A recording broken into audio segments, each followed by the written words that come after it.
Este programa é livre para todos os públicos. O Senhor esteja convosco. Ele está no meio de nós. Proclamação do Evangelho de Jesus Cristo segundo João. Glória a vós, Senhor. Naquele tempo, disse Jesus aos seus discípulos: Se vós me conhecesseis, conheceríeis também o Pai, e desde agora o conheceis e o vistes. Disse Filipe: Senhor, mostra-nos o Pai, isso nos basta. Jesus respondeu: Há tanto tempo estou convosco e não me conheces, Filipe? Quem me viu, viu o Pai. Como é que tu dizes, mostra-nos o Pai? Não acreditas que eu estou no Pai e o Pai está em mim? As palavras que vos digo, não as digo por mim mesmo, mas é o Pai que, permanecendo em mim, realiza as suas obras. Acreditai-me, eu estou no Pai e o Pai está em mim. Acreditai ao menos por causa destas mesmas obras. Em verdade vos digo, quem acredita em mim fará as obras que eu faço, e fará ainda maiores do que estas, pois eu vou para o Pai, e o que pedides em meu nome eu o realizarei, a fim de que o Pai seja glorificado no Filho. Se pedirdes algo em meu nome, eu o realizarei. Palavra da salvação. Glória a vós, Senhor.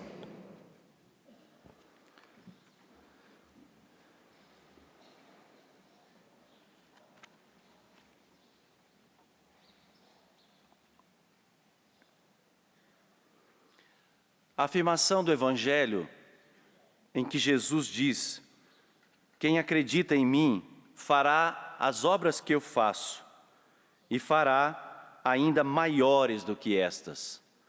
Esta afirmação de Jesus, ela é confirmada por aquilo que nós vemos na primeira leitura de hoje. Porque, claro, nós vimos que em muitos momentos do ministério de Jesus, as multidões se achegavam até ele, as pessoas procuravam o Senhor, a sua palavra forte e contundente arrastava multidões. Mas nós vemos acontecer também na vida e no ministério dos apóstolos estas obras. E é justamente o episódio que nós ouvimos na primeira leitura de hoje que testifica que o poder da palavra de Cristo, esse poder continua ainda hoje atuante. Ele ainda tem o seu poder de atração. O poder da palavra é um poder misterioso, que nós não podemos controlar, não podemos prever e não podemos medir os seus efeitos. A palavra de Deus, ela tem uma ação misteriosa no mundo.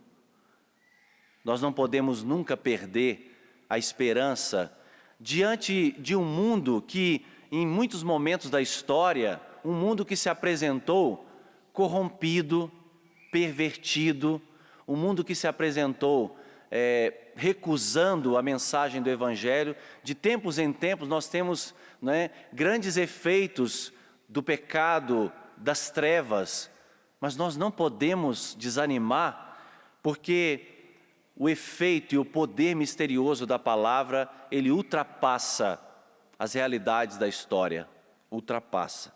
E nós vimos isso na primeira leitura de hoje, porque o texto dos Atos dos Apóstolos, na verdade, é a nossa carta de identidade. A comunidade cristã foi sendo pouco a pouco constituída, então está falando de nós, é a nossa história. O livro dos Atos dos Apóstolos narra a nossa história, a nossa experiência com Deus, o nascimento da igreja, a consolidação da igreja, mas também o mistério da perseguição contra a igreja. Vejam, no começo da leitura, nós ouvimos, no sábado seguinte. Então quer dizer que algo aconteceu um sábado anterior, né? Algo aconteceu durante aquela semana.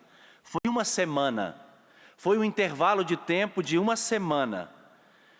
E a comunidade que estava ali regularmente para escutar a palavra de Deus, porque você sabe que as comunidades se reuniam no sábado, porque eram judeus, em sua grande maioria, no sábado se reunia na sinagoga para escutar a palavra de Deus. Não sei se você sabe que o nascimento da sinagoga remete-se lá à experiência do povo de Deus exilado, fora da sua terra. Como eles não tinham templo, como eles não tinham aonde expressar a sua fé, eles começaram a se reunir em dia de sábado para meditar a palavra de Deus. Tinham até alguns copistas que copiavam a palavra de Deus para que não se perdesse aquela experiência genuína. Então, a sinagoga, ela nasce num contexto de exílio, num contexto de dificuldade. O povo estava longe da sua pátria, longe do templo, mas mantém viva aquela chama. Isso é uma chamada de atenção para todos nós, que muitas vezes, se você estiver num lugar onde você não puder publicamente professar a sua fé, mantenha dentro do seu coração essa chama viva. Não permita que nenhuma estrutura externa que aparentemente possa tirar a sua liberdade de falar de Deus e ser uma pessoa de Deus, não permita que roubem de dentro de você. Ninguém pode tirar isso de você. Dentro de nós está a chama viva da palavra de Deus. Então tinha passado uma semana, eles estavam ali agora reunidos porque houve um efeito da pregação da palavra de Paulo. Aconteceu alguma coisa, algo durante aqueles 7 dias aconteceu, porque o outro detalhe que aparece na leitura é que quase toda a cidade se reuniu para ouvir a palavra de Deus. Eu não sei quantos habitantes tem a sua cidade, você sabe? Mais ou menos? Sabe? 10 mil, 20 mil, 50 mil, 200 mil, 500 mil, 1 milhão. Varia. Mas olha o que a palavra está dizendo. Quase toda a cidade se reuniu para ouvir a palavra de Deus. Se quase toda a cidade se reuniu, aconteceu alguma coisa, meus irmãos. Naquele intervalo de 7 dias, um movimento aconteceu no coração daquelas pessoas, que ao escutar a palavra de Deus, pela boca do apóstolo Paulo, aquela palavra penetrou o coração daquelas pessoas. É isso que tem que acontecer comigo e com você, por exemplo, em cada liturgia. Quando nós nos colocamos para celebrar a Eucaristia, a palavra de Deus precisa encontrar dentro de nós um espaço. Você não pode vir para a missa blindado, blindada. Você não pode colocar no seu coração barreiras. Mas você precisa permitir que a palavra de Deus penetre o seu coração e mude a sua vida, e transforme a sua vida. Aqui, como eu disse, está o poder misterioso da palavra de Deus, que tocou quase uma cidade inteira, que mexeu com o coração dos habitantes de uma cidade inteira. Pensem vocês. Agora, só que foi quase toda a cidade, não foram todos. Porque tem sempre algo a mais para ser feito. Você ainda pode anunciar a palavra de Deus, porque existem pessoas ainda, certamente na sua família, que não acolheram a palavra de Deus. Quase toda a sua família escuta a voz de Deus e são pessoas fiéis a nosso Senhor. Então quer dizer que existe ainda uma missão para cada um de nós. Quase toda a cidade. Só que, de um lado, a alegria do povo de Deus ao escutar a palavra, a alegria daqueles que começavam a perceber, nossa, essa palavra é para nós podemos ouvir a palavra de Deus. Paulo está se referindo a nós, porque aqui não tem só judeus, a maioria são pagãos.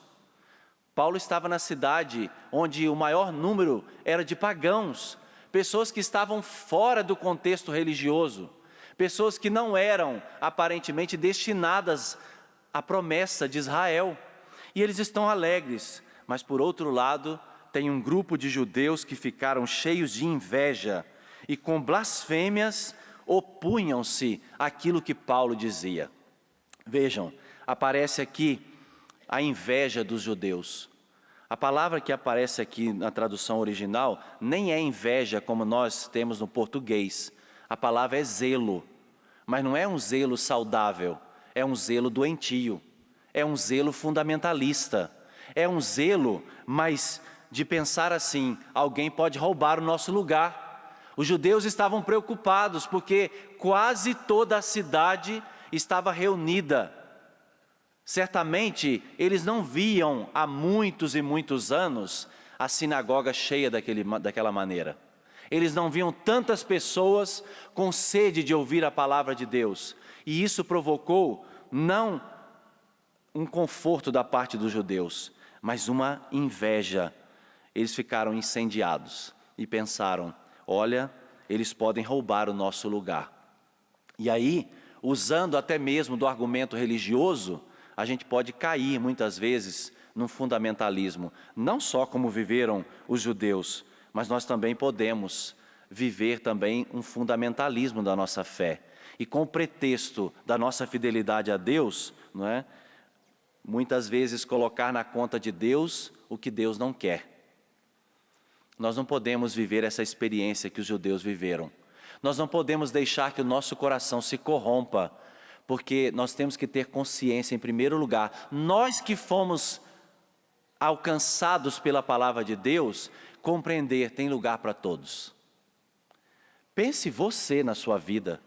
Se a palavra de Deus alcançou o teu coração, ela não pode fazer a mesma coisa com aquela pessoa da sua casa? Aquela pessoa que se encontra mais distante, afastada de Deus? Claro que pode. Se a ação misteriosa da palavra de Deus pode transformar a sua vida, pode transformar a vida de outros. Então não exclua ninguém. Nunca exclua ninguém. Nunca coloque nos seus lábios discursos de exclusão, de condenação, de julgamento a ninguém, porque nós estamos diante do poder misterioso da palavra de Deus. Se você não pode dar àquela pessoa uma palavra de esperança, uma palavra de encorajamento, desculpa dizer assim, fique com a boquinha fechada, reze, fique com a sua boquinha fechada, não atrapalhe a ação de Deus, não atrapalhe a ação da palavra de Deus, porque você pode colocar tudo a perder. Reze e reze muito, e peça ao Espírito Santo que dê sabedoria para você, para que quando você abrir a sua boca, seja uma palavra acertada, seja uma palavra que toque, seja uma palavra que transforme os corações. E aí nós vimos a rejeição por parte daquele grupo da palavra anunciada por Paulo. E aí então Paulo disse: já que vocês não querem, nós vamos nos dirigir aos pagãos. Já que o povo que é destinado à palavra de Deus não quer, então eu vou me dirigir aos pagãos. Esse gesto de São Paulo, ele é o fundamento do nascimento do cristianismo de forma realmente organizada e formal. Porque se Paulo não tivesse ido aos pagãos, o que seria de nós? A palavra chegou até nós, porque Paulo compreendeu que a palavra não era só para os judeus, a palavra era para todos. Todos são destinados a ouvir esta palavra de salvação, até a pessoa mais perdida, até a pessoa mais distante de Deus. O coração dela também é destinatário dessa palavra. Vejam, um fechamento que produziu um alargamento. Um fechamento dessas pessoas que produziu um alargamento de horizontes. O percurso da palavra de Deus não pode ser interrompido por nenhuma barreira. Quando você pensa que está tudo perdido, não está. É só o começo. A palavra é como uma água no meio das pedras, né? Você já foi a algum riacho? Já viu como é que às vezes a pedra faz um obstáculo na água, mas pouco a pouco aquela água encontra outro caminho e segue o seu fluxo? É assim. Não existe obstáculo para a palavra de Deus. Ela tem um poder misterioso e ela pode atingir aqueles corações mais distantes. Então, uma porta fechada, aparentemente fechada, pode ser abertura para outras realidades. Nunca desanime. Você que talvez viva o ministério da palavra, da pregação da palavra, nos seus grupos, na sua paróquia, na sua comunidade, não desanime. Nunca perca a esperança, porque Paulo, a partir desse obstáculo, ele abriu os seus horizontes e a palavra de Deus se espalhou por toda a região. Paulo enfrentou uma dificuldade dentro de casa, porque eram seus irmãos, eram judeus. Mas já pensou se depois da pregação de Paulo, todo mundo tivesse aplaudido Paulo? ele teria se tornado um grande teólogo, mas não teria se tornado o apóstolo dos gentios. Então, a pregação da palavra é um mistério. Nós não podemos entender. Eu não posso compreender o que a palavra está fazendo agora no seu coração. Nem você consegue entender, porque é um mistério. Enquanto o Padre fala para você, alguma coisa ressoa dentro do seu coração e o Espírito Santo age e a palavra transforma a sua vida. Você se abre, um horizonte novo surge diante de você. Não desanime diante das perseguições. Não desanime diante das dificuldades. Depois desse episódio, a palavra disse que os judeus começaram, a incitar-se contra Paulo e Barnabé, convenceram algumas mulheres ricas e piedosas, os grandes nomes da cidade, homens importantes da cidade, e eles colocaram Paulo e Barnabé para fora da cidade. Foi uma perseguição, a primeira perseguição em território pagão que a igreja enfrentou. Só que hoje a igreja enfrenta muitos, Tem muitas realidades de perseguição. Quisera, e que Deus nos ajude, que na nossa nação seja sempre respeitada a nossa liberdade religiosa. Mas que não seja só uma liberdade religiosa de IBGE, Qual é a sua religião? Eu sou católico, para dizer que nós temos liberdade de expressão e liberdade de expressar a nossa fé. Mas nós queremos expressar a nossa fé na sua plenitude, uma fé integral, com toda a riqueza que é a mensagem do Evangelho. É essa expressão que nós queremos. Peçamos ao Senhor a graça, o dom da perseverança e a coragem de não desanimar diante das dificuldades. Abaixe por um instante a sua cabeça e permita agora que o Espírito Santo, a partir do anúncio da palavra, toque o seu coração. A palavra anunciada no teu coração agora é regada pelo Espírito. E o Espírito produzirá frutos de conversão dentro do teu coração. O Espírito Santo agora fecunda esta palavra. O Espírito Santo sela esta palavra para que você seja sempre um anunciador, um portador da boa nova de Jesus Cristo. Não desanime diante das suas dificuldades. Peça a ajuda do Espírito Santo. Não se desencoraje diante das provações, das lutas, dos desânimos, mas peça ao Espírito Santo o dom da parresia, da coragem, do destemor, para que você anuncie a palavra de Deus, os corações sejam tocados. Nós te pedimos esta graça, Senhor, reunidos em comunidade, que sejamos cheios do Espírito Santo, para continuarmos a anunciar a Tua palavra. Muito obrigado, nosso Senhor e nosso Deus. Glória ao Pai, ao Filho e ao Espírito Santo, como era no princípio, agora e sempre. Amém.